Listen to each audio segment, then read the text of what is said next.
atolotry ny CEAEM na ny Confédération des Églises et Associations Évangéliques de Madagascar sy ny fimpifima na ny fiombona ny mpitoro filazantsara eto Madagasikara fandarana fiombonam-bavaka ho an'ny firenena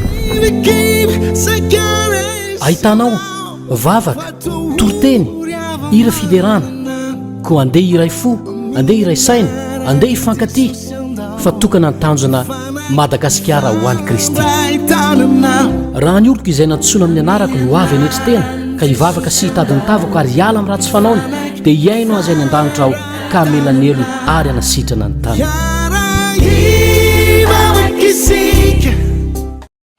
arabaina avokoa ianareo rehetra zay manaraka zao fandarana zay karakarain'ny CEAEM izao na ny Confédération des Églises et Associations Évangéliques de Madagascar. Ny fiadanan'Andriamanitra ne ho amintsika rehetra tompoko.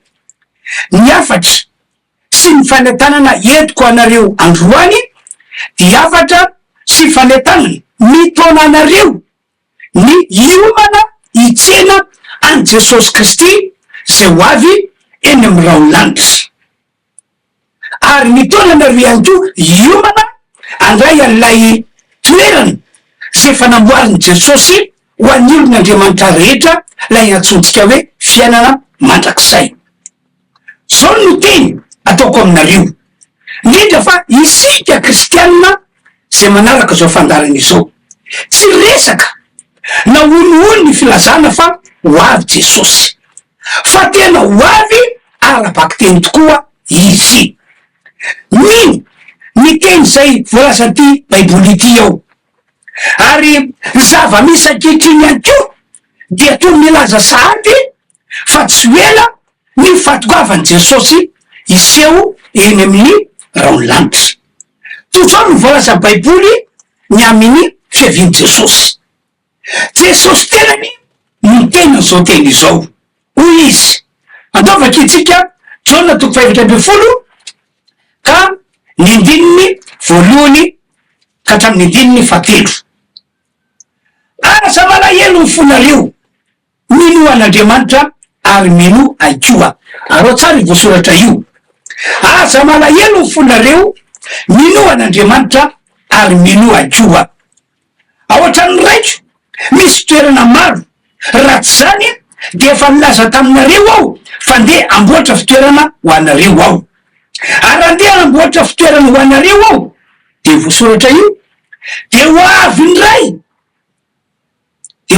ka andray anareo ho any amiko ka zay toerako no itoeranareo ihany koa. Mazava io voasoratra io. Minjendray no teny atiteny ity. Mino fa irak'Andriamanitra ampaherandreo apôstôly ampaherandreo mpianatry Jesosy reo anjely ireo. Hoy ihany keo zareo vakitsika ny asa apôstôly 2:9 ka hatramin'ny andininy 1:10. Arao ihany keo voasoratra io tompoko. Ary rehefa nilaza zany Jesosy dia nakarina izy raha mbola jery izy ireo ary nisy rahona nitondra azy ka tsy hitany maso intsony Jesosy. Zany hoe rehefa vita Jesosy ny afatrafatra napetrany tamin'ireo mpianatra dia nampiakarin'Andriamanitra ray ho any an-danitra Jesosy.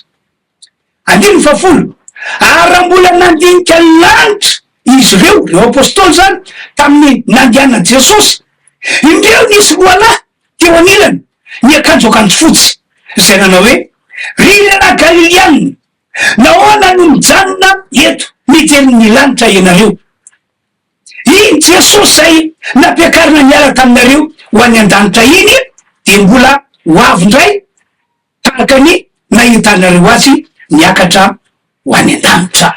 Mazava be ihany koa zay fanambarana nataon'ny anjely izay. Manaraka zany nahazo afatra avy amin'ny fanamasina ihany koa ny apôstôly. Lay apôstôly Jesosy Kristy voafidy manokana dia nahazo afatra izy mikasika ny amin'ny fiavian'i Jesosy. Hoy izy amin'ny Tesaloniana 1:4 dimy amby folo ka hatramin'ny dininy fa fito amby folo fa kino toy zao ihany koa ny tenin'Andriamanitra amin'ny anaran'i Jesosy. Manomboka amin'ny dimy fa dimy amby folo ary ihany voasoratra io fa izao no lazaina aminareo amin'ny teny tompo, isika zay velona ka mbola mitoetra mandra-piavy tompo de tsy mba hialosa efa nodimanitra akory fa ny tena tompo nidina avy any an-danitra fiantsoana sy fianaraka kely ary ny toropetra'Andriamanitra ka zay mataon'i Kristy ny hitsangana aloha. Zany hoe hidina zany Jesosy araka ny valazan'i Paoly eo amin'ny dimy faha 11 ary efa afaka zany de tsika zay velona ka mbola mitoetra no akarina iaraka aminy hoe namiraona hitsena tompo any amin'ny abakabaka de ho an'ny tompo mandrakariva isika. Mbola mazava be ihany koa zay afatra nomeny fanahy masina any Paoly apôstôly zay. Ry havana malala, ry fiangonana kristianina rehetra manerana Madagasikara sy anareo any ampitan-dranomasina, ho avy Jesosy tsy anganaongano na rirariry na oloono, ho avy Jesosy ny tanjony araka ireo zay azy mba ho any am'ilay fiainana mandrakizay mba ho tanteraka le voalazan'ny Jona 3:5 manao hoe fa toy zao no nitiavan'Andriamanitra zao tontolo zao, ny olombelona rehetra mantsy no tiavan'Andriamanitra avokoa tsy lahy tsy vavy ary tsy mizaha tavan'olona fa ny olombelona rehetra no tiavan'Andriamanitra avokoa. De zao no toa le teny io voasoratra io mba tsy very zay rehetra mino any sanan'ilay tokana io fa mba hanana ny fiainana mandrakizay. Zay zany mitanjon'Andriamanitra dia mianahana atsika olombelona rehetra fiainana mandrakizay amin'ny alalany Jesosy Kristy zanaka natokan'Andriamanitra zay efa nomeny antsika zanak'olombelona. Ary raha ny voalaza Baiboly no jerena efa miambaravarana io Jesosy io miandry ny tompo avy amin'Andriamanitra ray fotsiny izy dia midina efa miambaravarana. Toy zao mantsy ny teny sy ny fampianarana nataon Jesosy fony izy tety ambony tany.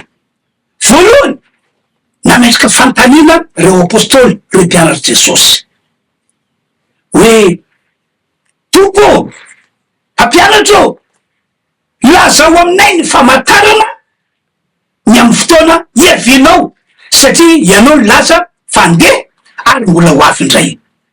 Lazao aminay ny famantarana manambarany amin'iny fataberana ty zao tontolo zao ity. Zay zany fanontaniana napetraky reo apôstôly napetraky reo mpianatry Jesosy taminy de namaly Jesosy avy eo. Andao vakitsika ny voasoratra Matthieu 7:3 ka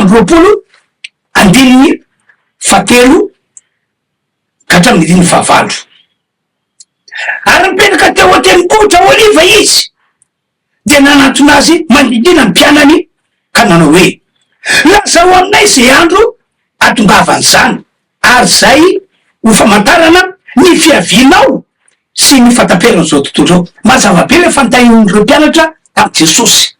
Lazao aminay ny famantarana mikasika ny amin'ny fiavinao sy ny famantarana mikasika ny amin'ny fataperana zao tontolo zao.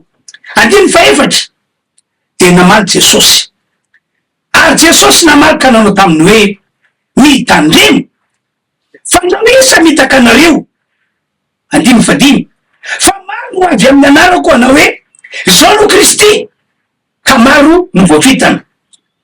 5 ary andre ady sy filazanady anareo koa mitandremo aza matahotra fa tsy maintsy ho tonga izany nefa tsy mbola tonga ny farany fa izy firenena hitsangana mely firenena ary izy fanjakana hitsangana mely fanjakana ary izy mosary sy hororotany amin'ny tany samihafa fa izany rehetra zany no fiandohan'ny fahoriana.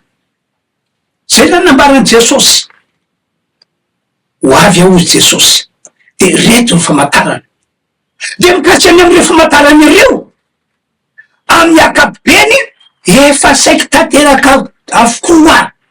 Izany tsy malala fa misy fanjakana mitsangana mely fanjakana, misy firenena mitsangana mely firenena, misy hororotany amin'ny tany samihafa dikany efa miambaravarana Jesosy Kristy am'izao tsika miteny zao.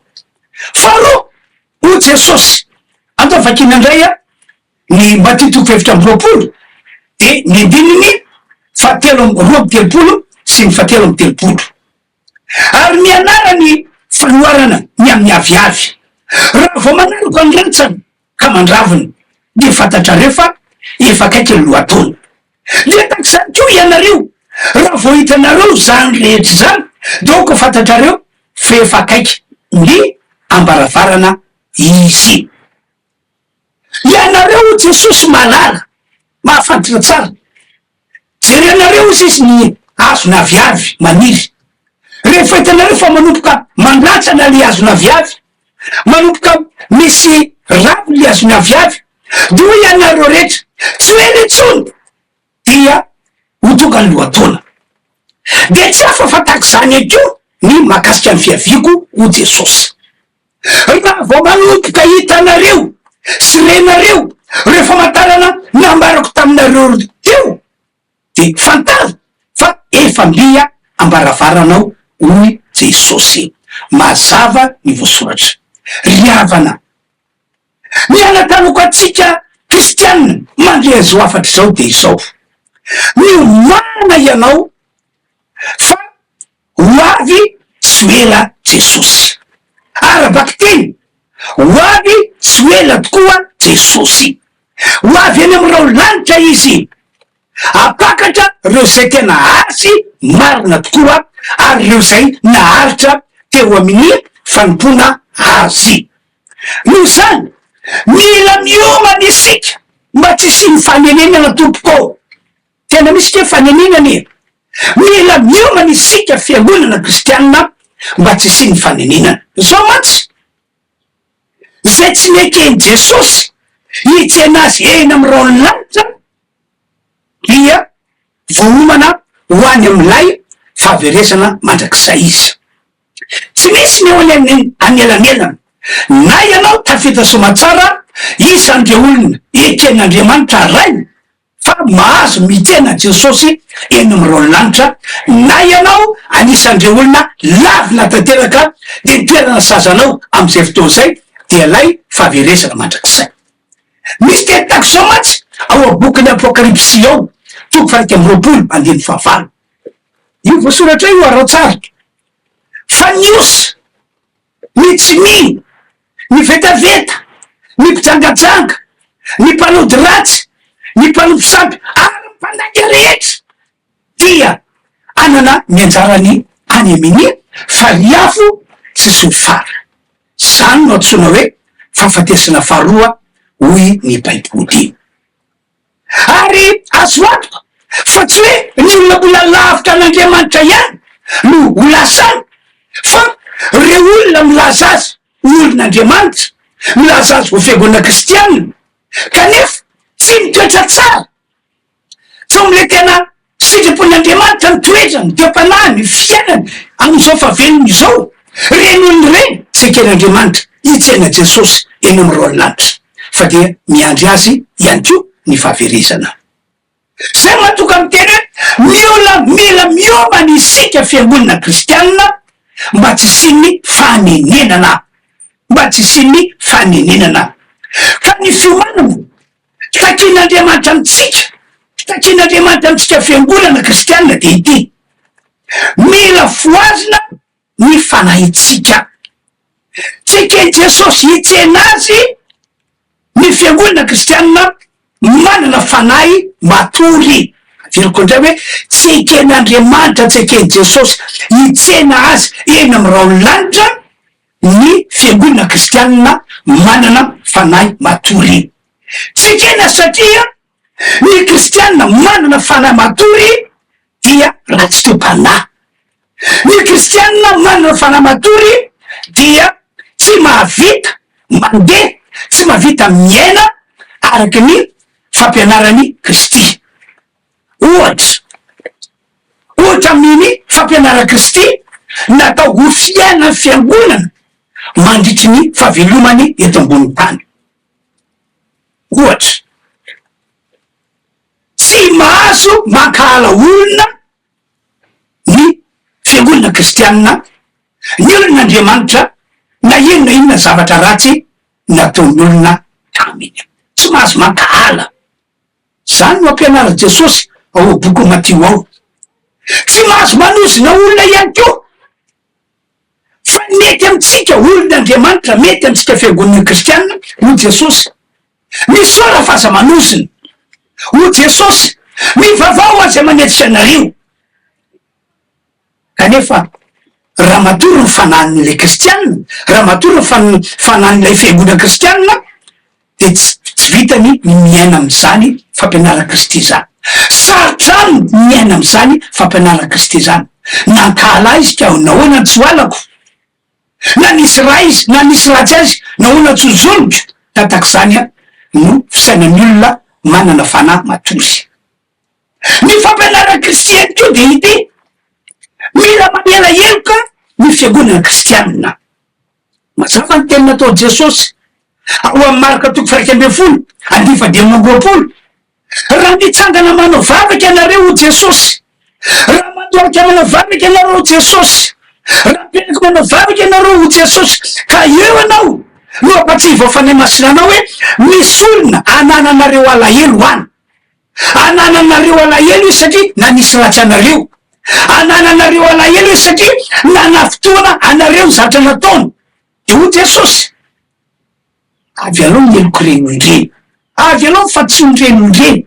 Avy alao. Takany namialany ray ny eloko ao, yoka no amialanao ny eloko renondreny. Zay ny fampianara Jesosy. Zay ny fampianara Kristy.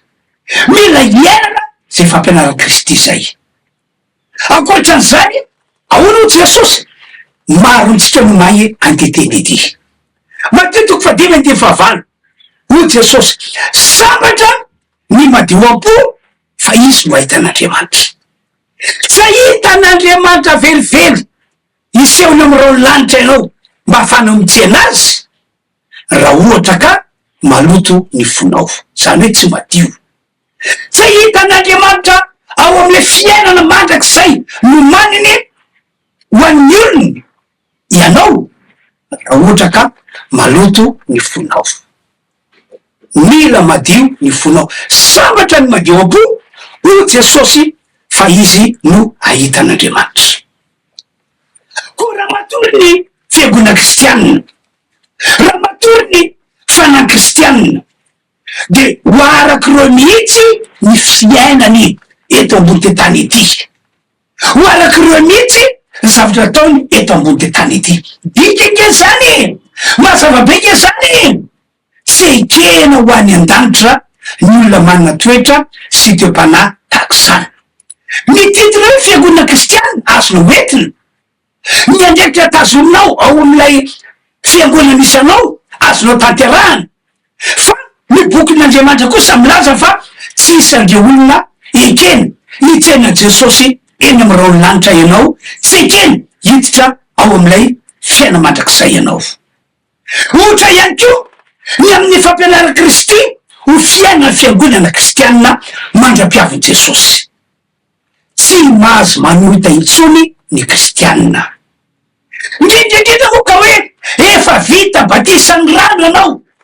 Tsy mahazo manohita intsony ny kristianina. Indrindrindrindra ho iaho hoe efa vita batisan'ny rano anao.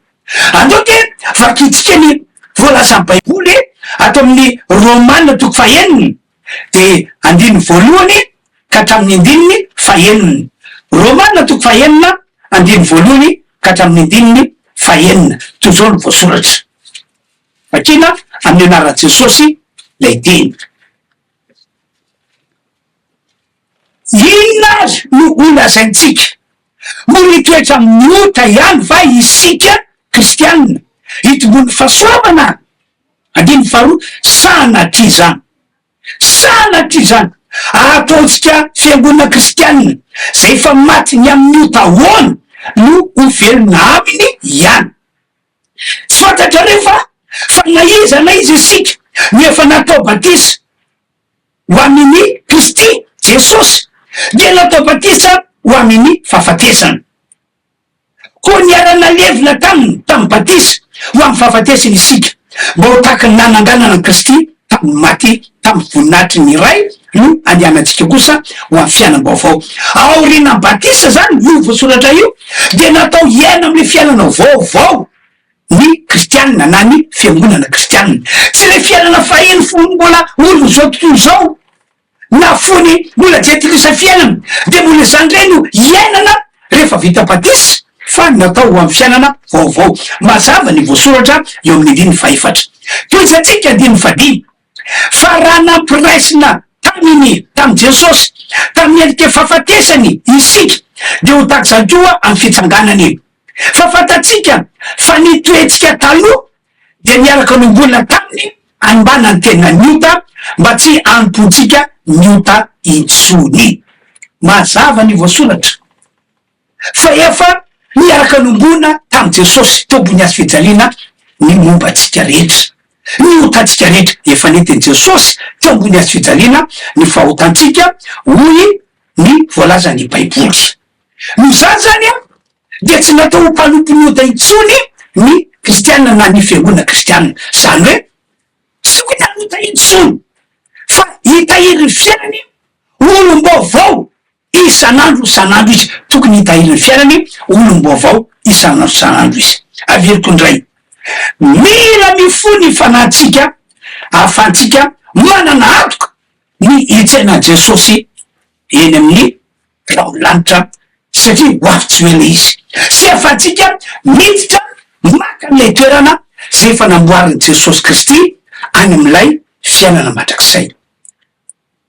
Ino iny ny afatra nentin'ny Paoly apôstôly mikasika any amin'io tokony ahoazantsika ny fanahintsika io. Romana 12 zao no voalazan'ny Paoly apôstôly.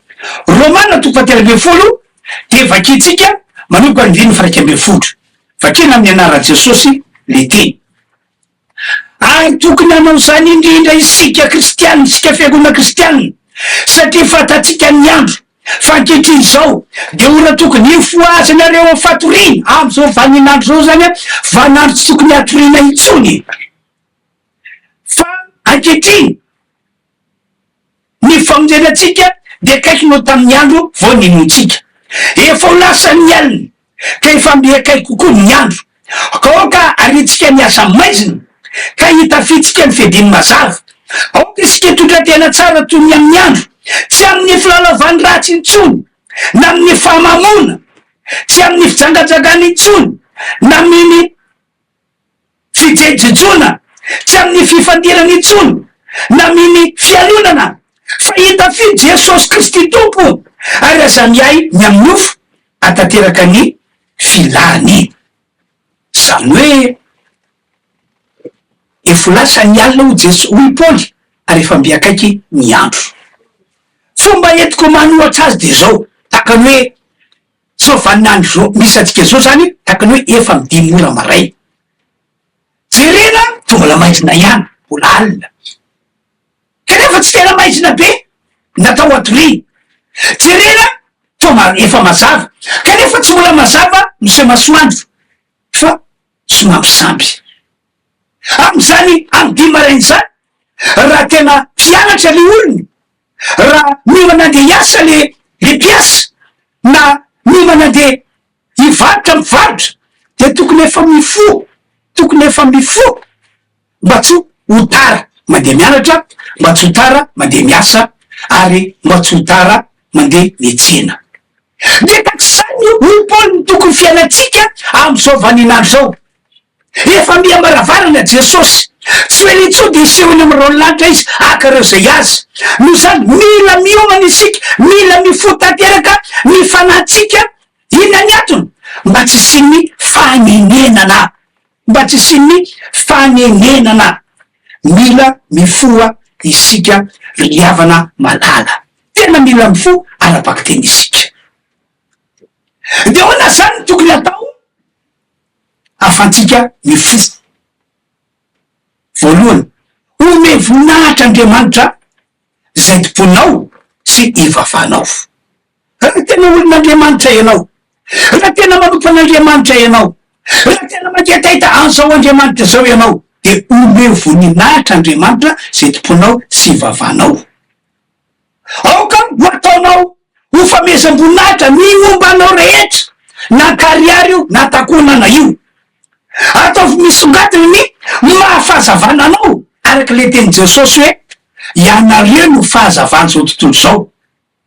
Ataovy misongadina ny mahafahazavana-tsika tsy ao amin'ny toeram-pivavana ihany na ao am-piangonana ho tsika fa na aiza na iza na ao amin'ny ankohonantsika na any am-pianarana na any am-piasana na iza na iza ao koa fahazavana ianao.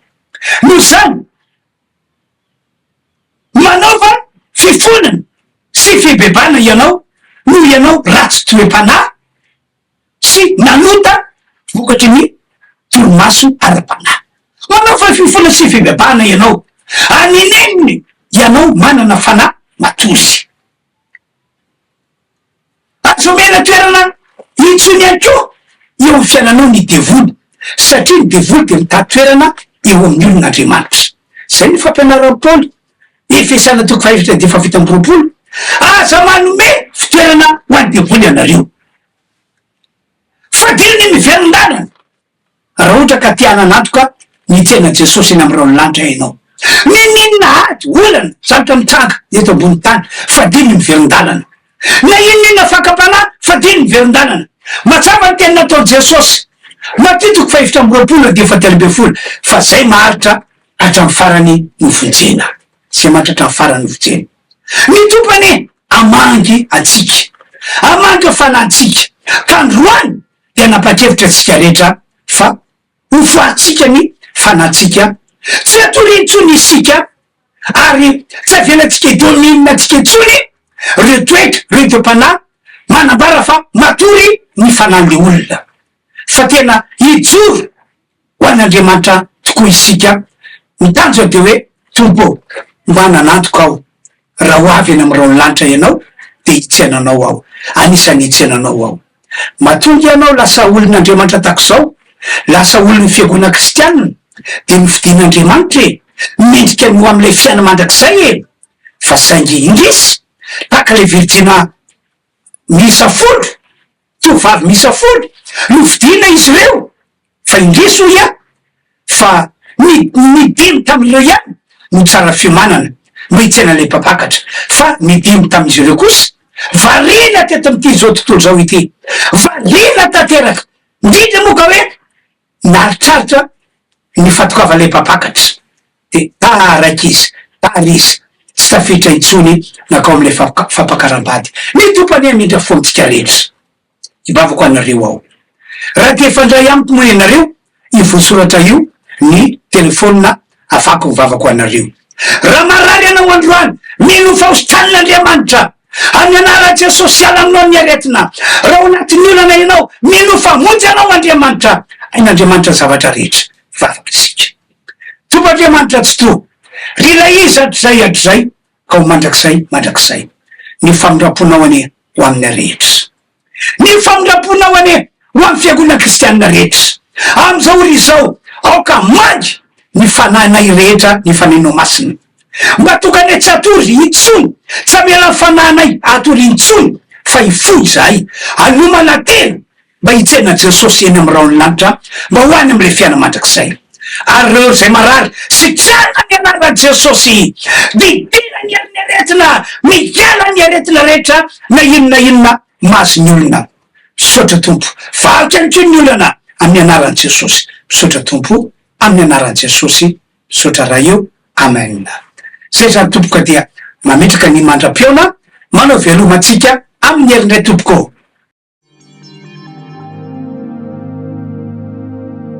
Narahinao teo ny fandarana ny arahana tamin'ny CEAEM na ny Confédération des Églises et Associations Évangéliques de Madagascar sy ny fimpifima na ny fiombona ny mpitoro filazantsara eto Madagasikara fandarana fiombonam-bavaka ho an'ny firenena.